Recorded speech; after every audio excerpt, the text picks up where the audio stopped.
So when you have to resort to fear for a campaign of any kind, you've already lost, right? Because I think that's the most, not only lazy campaigning, but it's the most insulting campaigning because you're insulting people's intelligence. Basically that if you just say something scary to them, they'll be like, oh my gosh, okay, I'll do what you say. And I've been experiencing this a little bit since I endorsed Referendum 101 yesterday, which is the referendum that will give voters a choice for whether we keep Senate Bill 5599, which is the bill involving shelters, and your kid can go there, say, protected health care, and then the shelter can hide them from their parents. And to me, it's about voters having a choice. If at the end of the day, voters want to keep it, fine. Like, then voters had a choice, and it wasn't a handful of politicians in Olympia pushing it through for God knows why, you know? And so online today, there was all these, I call them Seattle's Twitterati. It's like 20 Twitter accounts, which I'm pretty sure it's 3 people who run all of the accounts. I wish I could prove that. And they're like, did you know that a white supremacist transphobe is running the referendum? And so you're aligning yourself with transphobes and you're a terrible human being. And again, it's about, they can't argue. They can't argue against the policy or for the policy with facts and reason. So they have to go to impugning the character of people who are involved. And it is an effort at fear-mongering because they don't think you're intelligent. They don't think you're smart. They think you'll see, oh, it's tied to a transphobe, and then you'll just say, no, I'm not signing that thing. And, I mean, we got to prove them wrong. And that's why I love I love the new me, where I just don't give a damn. Like, when I used to be on Fox and somebody would call me a transphobe or white supremacist, right wing, I'd be like, oh, no, I hope my boss doesn't see that. Like, that's not who I am. And I'd get really bent out of shape. And now I'm like, don't care. Like, what is that going to do to me? Well, because they throw it out right. when you know it's not true about other people. So you're like, well, ridiculous. It's just going to be thrown at everybody. So anyway, a similar thing happened to our friend Jason Rantz. So Bob Ferguson sent out a campaign email for his exploratory campaign for governor.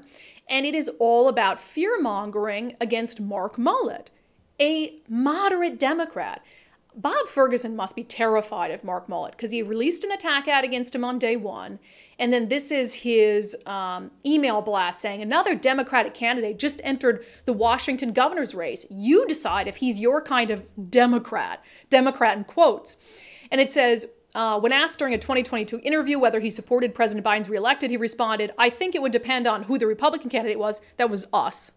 He said that to me during our interview on our show. And then they go, he was the only Democrat to vote against protecting reproductive health data.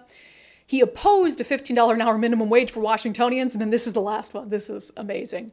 MAGA conservative talk radio host Jason Rantz plans to vote for this candidate. So first of all, Jason tweeted that out and he said, this thirsty Bob Ferguson campaign email made me laugh. Apparently, I'm a MAGA conservative talk show host. So is he a conservative talk show host? Yes. Is he MAGA? I don't even know if they know what MAGA means anymore. I do know that right now, if the election were today, Jason Rantz would support Ron DeSantis over Donald Trump. And no, he's not some sort of extremist, but that's what they want to do. You know, I have a theory, actually, as to why they didn't say that Mark Mullet said that on my show. I think they know that wouldn't be good for them. I think they know it would turn the middle against them if they dare attack us.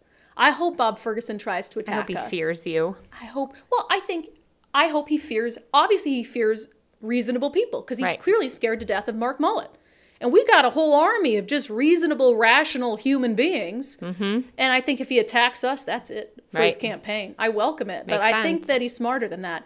But, you know, Jason Rantz is solidly in the conservative camp, and they do that. The Democrats attach MAGA to everything. Again, it's about fear-mongering. It's about gaslighting. MAGA conservative talk radio host Jason Rantz plans to vote for this candidate. And by the way, Jason didn't say he would vote for him or like that. He didn't commit to it. He basically said, you know, if there isn't a Republican I think can win, then I would consider supporting Mark Mullet's candidacy because I'd rather have a reasonable, rational Democrat than someone like Bob Ferguson. So I don't even think that's particularly bad thing when you have some Republicans saying, yeah, I'd vote for that guy. Right. He's reasonable. He's nice. So I just find it so telling that Bob Ferguson is so scared of Mark Mullet because they're scared of the middle. You see, I've told you the middle has the most power and he knows that. But it's just insane to me. And I think we have to, you know, again, it's a sanity check. Just remember that when they resort to fear, when they resort to labeling and name calling, it's because they do not have a legitimate argument. So that is the laziest form of campaigning and it's the most offensive, no matter who does it. whether it's Republicans or Democrats, when they resort to fear-mongering as campaigning, it's lazy, it's insincere, and it's insulting. Little sanity check for today.